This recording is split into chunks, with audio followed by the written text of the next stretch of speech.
नमस्कार, एसटीएस न्यूजमा स्वागत छ। म बिना शाही। समाचार सुरु गरौं आजका प्रमुख प्रसंगबाट।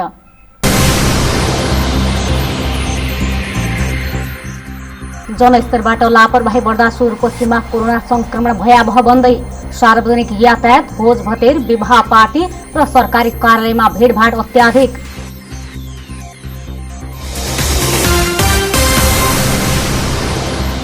स्वदेशमा रोजगार नपाएर दैनिक हजारौं नागरिक विदेश जाँदै। जनतालाई उद्यमशील बनाउन स्थापित स्वरोजगार कोषमा हाकिम नियुक्त नहुँदा 1.5 अर्ब थन्कियो। गाउँमा सामुदायिक स्वास्थ्य इकाइ सञ्चालन भएपछि आधारभूत स्वास्थ्य सेवाका लागि टाढा जानुपर्ने बाध्यता अन्त्य। सडक यातायात नहुँदा गम्भीर बिरामी अझै मर्कामा। अन्तर्राष्ट्रिय बजारमै मूल्य बढेपछि 1 वर्षदेखि प्रभावित सुन चाँदीको व्यापार मङ्सिरमा उत्साहजनक। विवाह लगायतका कारणले व्यापार बढेको व्यवसायीको अनुमान।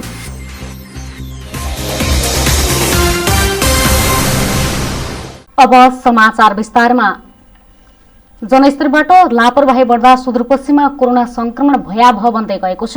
कोरोना नियन्त्रणका लागि जारी गरेका मापदण्ड पालना नगर्दा संक्रमण भयावह बनेको स्वास्थ्य अधिकारीहरूले बताएका छन्।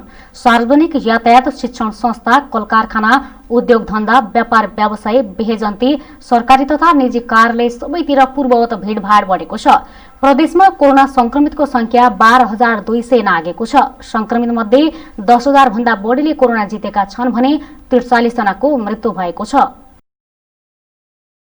कोरोना महामारी फैलिनु अघि चाहिँ मानिसहरू सामाजिक दूरी र मास्क समेत प्रयोग नगरी भिडभाडमा निस्किन थालेपछि कोरोना नियन्त्रणको प्रयास विफल भएको छ। सुदूरपश्चिम प्रदेशमा केही दिन यता दैनिक 150 भन्दा बढीमा संक्रमण पुष्टि भइरहेको छ। संक्रमितको संख्या बढे पनि मानिसहरूले लापरवाही घटाएका छैनन्। हाल प्रदेशमा सक्रिय संक्रमितको संख्या 2,200 भन्दा बढी छ। अछाममा 321 जना, बैतडीमा 112 जना, बझाङमा 324 जना, बाजुरामा 39 जना, डडेलधुरामा 242 जना, दार्चुलामा 256 जना, डोटीमा 174 जना, कञ्चनपुरमा 176 जना र कैलालीमा 480 जना। सामाजिक विकास मन्त्रालयका अनुसार होम आइसोलेसनमा 1,650 जना रहेका छन् भने आइसियुमा 7 जना, भेन्टिलेटरमा 2 जनाको उपचार भइरहेको छ।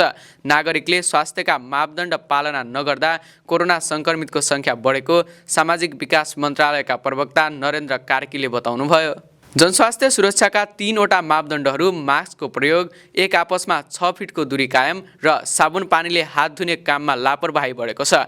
नागरिकले स्वास्थ्य सुरक्षा मापदण्ड अपनाएमा मात्रै कोरोना संक्रमितको संख्यामा कमी आउने प्रवक्ता कार्कीले बताउनुभयो। कैलालीमा सरकारी कार्यालयमा भिडभाड बढी, भोज भतेर, विवाह र पार्टी कार्यक्रमहरू धेरै हुनाले अन्य जिल्लाको तुलनामा बढी संक्रमित देखिएका छन्। हाल प्रदेशमा 6 वटा मेसिनबाट कोरोना परीक्षण भइरहेको छ। यसैबीच कञ्चनपुरका थप 1 जना कोरोना संक्रमित पुरुषको मृत्यु भएको छ। सेती प्रादेशिक अस्पतालको कोरोना अस्थायी अस्पतालमा उपचाररत भीमदत्त नगरपालिका 1 का 73 वर्षीय पुरुषको मृत्यु भएको अस्पतालले जनाएको छ। मक्सिर 24 गतेदेखि कोभिड अस्थायी अस्पतालको भेन्टिलेटरमा राखेर उपचार गराइरहेका उहाँको उपचारका क्रममा बिहिबार राति मृत्यु भएको अस्पतालका सूचना अधिकारी दिलीप कुमार श्रेष्ठले जानकारी दिनुभयो। स्वदेशमा रोजगार नपाएर दैनिक हजारौं नागरिक विदेश गइरहेका छन्। तर जनतालाई उद्यमशील बनाउन सुदूरपश्चिम सरकारले स्थापना गरेको प्रदेश स्वरोजगार कोषमा प्रमुख कार्यकारी निर्देशक नियुक्त गर्न नसक्दा झण्डै 1.5 अर्ब त्यत्तिकै थन्किएको छ। सुदूरपश्चिम प्रदेशका झण्डै 8 लाख युवा रोजगारीको लागि विदेशमा रहेको अनुमान छ। तिनका लागि स्वदेशमै बोलाएर प्रदेशलाई समृद्ध बनाउने सपना बाँडेका नेता जनताकै करबाट निर्माण भएको स्वरोजगार कोष सञ्चालन गर्न समेत असफल भएका छन्। प्रदेशको जनसङ्ख्या झण्डै 28 लाख माथि रहेको र त्यसको 11.5% बेरोजगारी दर रहेको प्रदेश सरकारकै तथ्याङ्कले देखाएको छ। तर बेरोजगारीलाई रोजगार बनाउन प्रदेश सरकारले निर्माण गरेको कोष परिचालन गर्न कार्यकारी निर्देशक समेत छनौट गर्न सकेको छैन। स्वरोजगार कोष परिचालन समितिका अध्यक्ष समेत रहेका आर्थिक मामिला तथा योजना मन्त्री झपट बोहराले छिट्टै कोष सञ्चालनमा ल्याउने दाबी गर्नुभयो। सुदूरपश्चिम प्रदेश स्वरोजगार विकास कोषको कार्यकारी निर्देशक नियुक्तिको छनौट तथा सिफारिस सम्बन्धी कार्यविधि 2077 को दफा 10 अनुसार आर्थिक मामिला तथा योजना मन्त्रालयका सचिवको संयोजकत्वमा 3 सदस्यीय छनौट समिति रहने प्रावधान छ। मन्त्रालयका निमित्त सचिव निर्मल ढकालले केही हप्ताभित्रै कार्यकारी निर्देशकको छनौट गरिसक्ने बताउनुभयो। कानुन अनुसार प्रदेश रोजगार विकास कोष सञ्चालन समितिको अध्यक्ष आर्थिक मामिला तथा योजना मन्त्री रहने व्यवस्था छ। नेपाली युवा विदेशबाट समेत बेरोजगार भएर स्वदेश फर्किएका छन्। कोभिड-19 का कारण प्रदेशमा हजारौं नागरिक बेरोजगार बनेका छन्। प्रदेश सरकारले उद्यमशीलता बढाउन लक्षित वर्गका युवा, महिला, विपन्न, दलित लगायतका स्वरोजगार हुन चाहने नागरिकलाई वित्तीय सहयोग प्रदान गर्न स्वरोजगार कोष अवधारणा ल्याएको थियो। कञ्चनपुरमा सशस्त्र प्रहरीले झण्डै 2 लाख बराबरको अवैध सामान बरामद गरेको छ। सशस्त्र प्रहरी बल नेपाल नम्बर 35 गण हेडक्वार्टर शैलेश्वरीबाट सशस्त्र प्रहरी नायब निरीक्षक त्रिभुवन विष्ट, बोर्डर आउटपोस्ट बेलौरीबाट सशस्त्र प्रहरी नायब निरीक्षक राजेन्द्र प्रसाद भट्टको कमाण्डमा खटेको टोलीले अवैध सामान बरामद गरेको हो। सशस्त्र प्रहरी बलको शैलेश्वरी गणले दिएको जानकारी अनुसार लालझाडी गाउँपालिका 1 र 2 इलाकाबाट युरिया मल र हार्डवेयरका सामान सहित 2,37,000 बराबरको अवैध सामान बरामद गरेको हो। बरामद गरिएका सामान आवश्यक कारबाहीका लागि त्रिनगर भन्सार कार्यालय कैलालीमा बुझाएको सशस्त्र प्रहरीले जनाएको छ। सामान्य रोगको उपचारका लागि पनि कैयौं किलोमिटर टाढाका शहरहरूमा पुग्नुपर्ने बाध्यता भोगिरहेका कैलालीको बर्दगुरिया गाउँपालिकाका जनता सो समस्याबाट मुक्त भएका छन्। गाउँका सबै ओडामा सामुदायिक स्वास्थ्य इकाइ सञ्चालन भएपछि आधारभूत स्वास्थ्य सेवाका लागि टाढा जानुपर्ने बाध्यता अन्त्य भएको हो। गाउँघरमै उपचार सेवा पाएपछि आम नागरिकहरूको स्वास्थ्यमा पहुँच बढेको छ।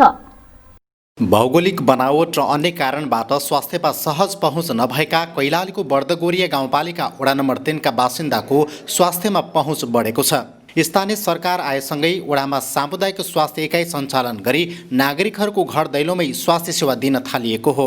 आर्थिक अवस्था कमजोर हुँदा टाढासम्म गएर उपचार गर्न नपाएका जनताले हाल गाउँमै आधारभूत स्वास्थ्य सेवा पाएका छन्। अहिले ससानो स्वास्थ्य समस्या बोकेर टाढा जानुपर्ने अवस्थाको अन्त्य भएको स्थानीयहरूको भनाइ छ। पहिला भन्दा अहिले सजिलो छ। पहिला अब हेल्थ पोस्ट जानलाई टाढा थियो, अनि नजिक भइसकेपछि बुढापाकाहरूलाई पनि सजिलो भयो औषधि गर्नलाई। बर्खा मासमा पनि औषधि गर्न जाँदा सक्थेनन् बुढापाकाहरू, अहिले नजिक छ अनि सजिलो पनि भएछ उनीहरूलाई।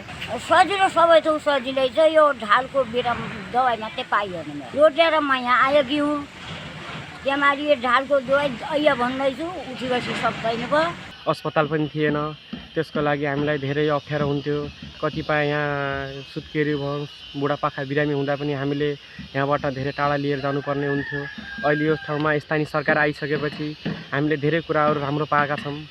दुवैतिरबाट नदीले घेरिएको बस्ती भएका कारण स्वास्थ्यको जोखिम भोगिरहेका कैलालीको बर्दगोरिया गाउँपालिका वडा नम्बर 3 का बासिन्दा वडामै स्वास्थ्य सेवा पाएपछि खुसी भएका छन्। गाउँ सरकारले कर्मचारीको व्यवस्थापन गरी स्वास्थ्य इकाइ मार्फत निशुल्क स्वास्थ्य परीक्षण तथा औषधि वितरण गर्दै आएको छ। यसअघि स्थानीयहरूले करिब 4 किलोमिटरको दूरीमा र नदीका कारण कतिपय अवस्थामा ज्यानै समेत जोखिममा हालेर स्वास्थ्य सेवा लिनुपर्ने बाध्यता रहेको थियो। स्वास्थ्य इकाइ मार्फत विभिन्न स्वास्थ्य सेवा दिने गरेको भन्दै इकाइ प्रमुख मङ्गल चौधरीले दैनिक करिब 40 जनाले सेवा लिइरहेको बताउनुभयो। ओपीडी सेवा, खोप सेवा अनि गाउँघर क्लिनिक सेवा, सुरक्षित मातृत्व सेवाहरू प्रदान गरिरहेछौँ। अहिले हेर्दाखेरि दैनिक सरदर 25 देखि 40 को बिचमा लगभग सेवा लिइरहेछन्। यहाँको जनसङ्ख्या पनि धेरै छ। कम्तीमा वार्षिक 120 भन्दा माथि नै सुत्केरी हुन्छन् यहाँ। भनेपछि एउटा बर्थिङ सेन्टर एकदम आवश्यकै छ। जनताको स्वास्थ्यप्रति चिन्तित भएर नै वडामै स्वास्थ्य इकाइ सञ्चालन गरेको र विगतको भन्दा निकै सहज अवस्था रहेको वडा सदस्य समेत रहनुभएका स्वास्थ्य इकाइका अध्यक्ष टङ्क ओलीले बताउनुभयो। स्वास्थ्यको आफ्नै भवन निर्माण भइसकेकाले वडामै बर्थिङ सेन्टर पनि सञ्चालन तथा स्वास्थ्यको अन्य व्यवस्थापनका लागि समेत थप पहल भइरहेको उहाँले बताउनुभयो। त्यति बेला यहाँका मान्छेहरू कतिपय हिँडेर जान नसक्ने अवस्थामा उहाँहरूलाई बोकेर, त्यति बेला गाडी घोडा पनि नभएको अवस्था, उनीहरूलाई कन्डामा, पिठिएमा, खटियामा बोकेर लिने अवस्था थियो। र अहिले यो स्वास्थ्य इकाइ भइसकेपछि थुप्रै किसिमको सेवा सुविधा उहाँहरूले पाइरहनु भएको छ।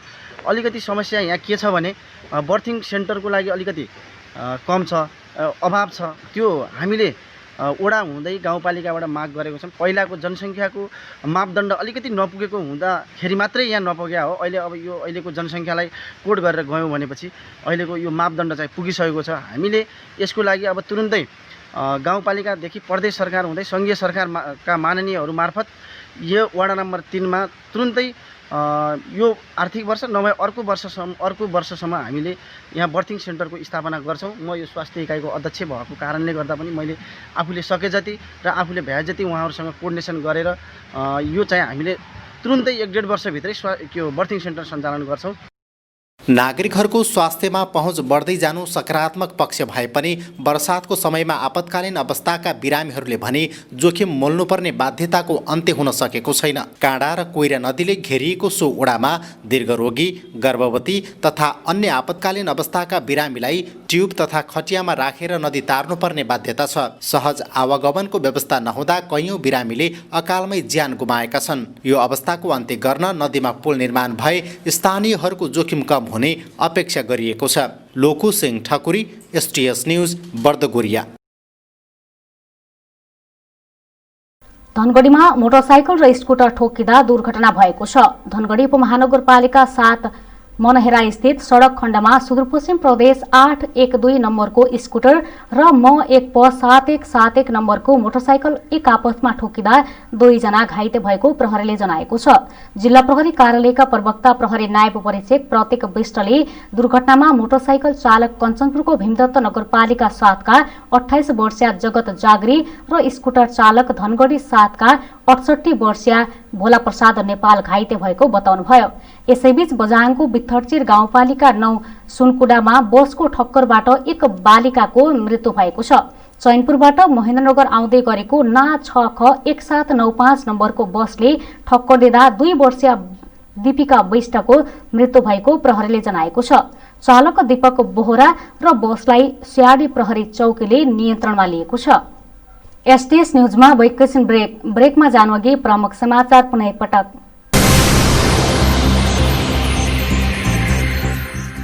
जनस्तरबाट लापरवाही बढ्दा सुदूरपश्चिममा कोरोना संक्रमण भयावह बन्दै सार्वजनिक यातायात, भोज भतेर, विवाह पार्टी र सरकारी कार्यालयमा भिडभाड अत्याधिक।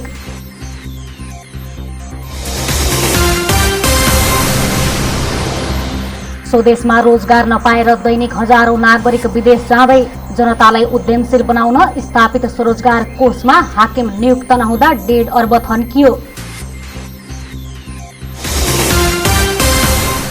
गाउँमा सामुदायिक स्वास्थ्य इकाइ सञ्चालन भएपछि आधारभूत स्वास्थ्य सेवाका लागि टाढा जानुपर्ने बाध्यता अन्त्य। सडक यातायात नहुँदा गम्भीर बिरामी अझै मर्कामा। अन्तर्राष्ट्रिय बजारमै मूल्य बढेपछि 1 वर्षदेखि प्रभावित सुनचाँदीको व्यापार मङ्सिरमा उत्साहजनक। विवाह लगायतका कारणले व्यापार बढेको व्यवसायीको अनुमान।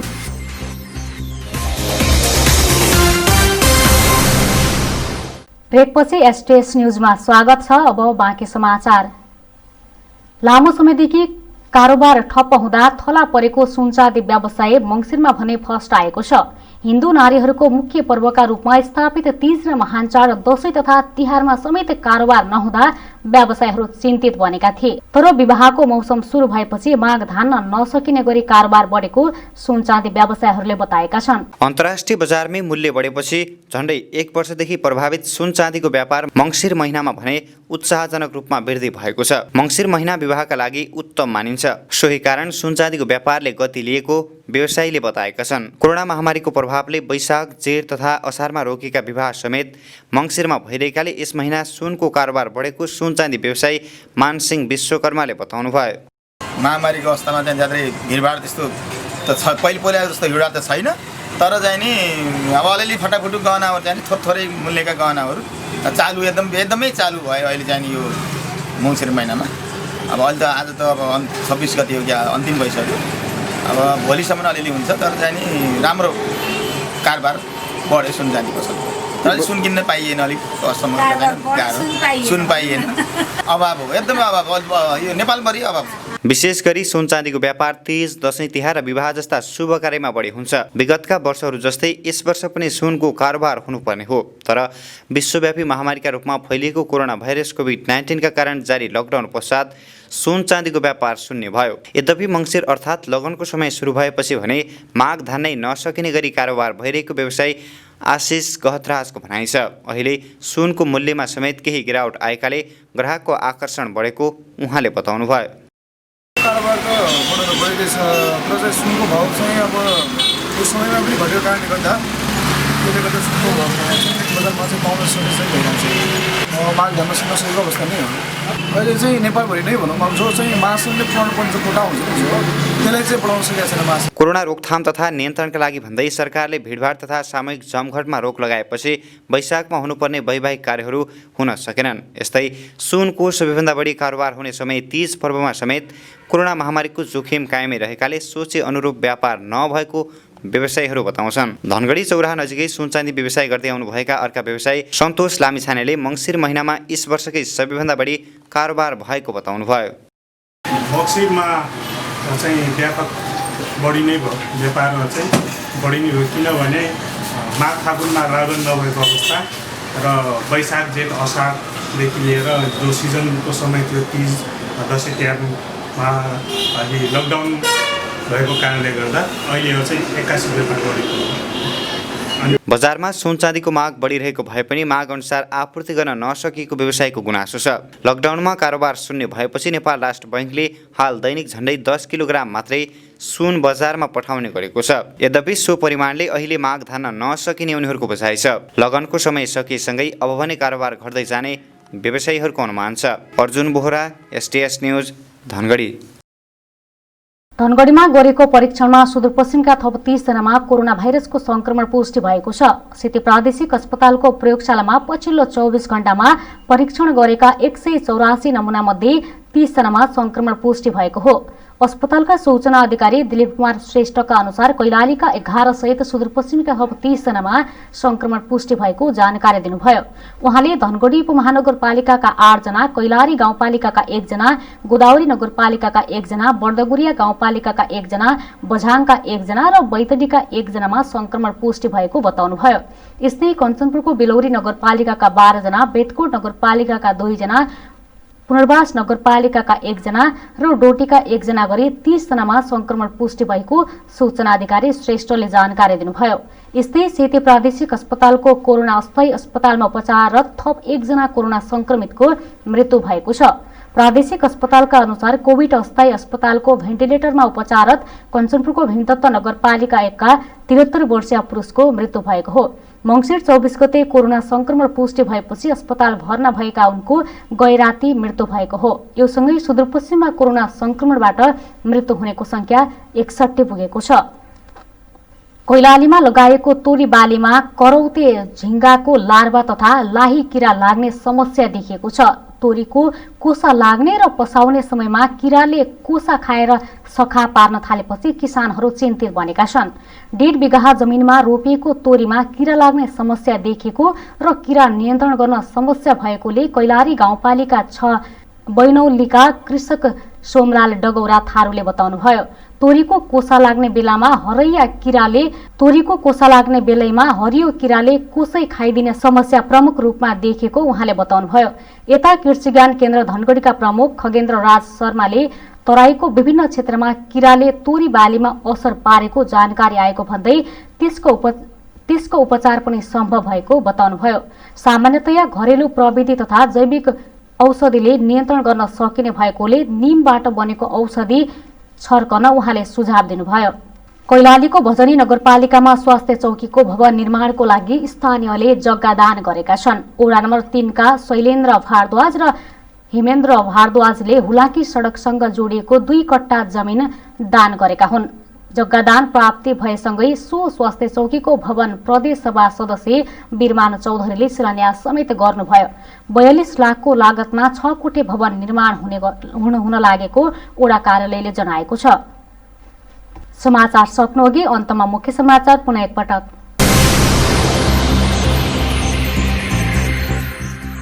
जनस्तरबाट लापरवाही बढ्दा सुदूरपश्चिममा कोरोना संक्रमण भयावह बन्दै सार्वजनिक यातायात, भोज भतेर, विवाह पार्टी र सरकारी कार्यालयमा भिडभाड अत्याधिक।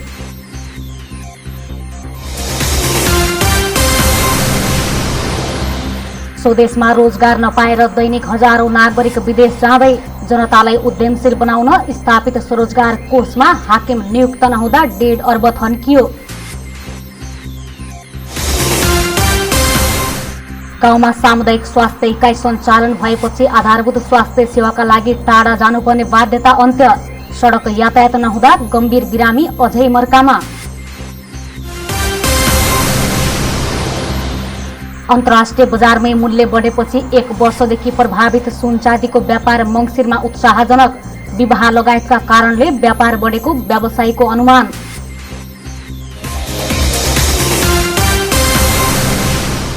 हस् त, अहिलेलाई समाचार सकियो। हामी सबैलाई बिदा दिनुहोस्। नमस्कार।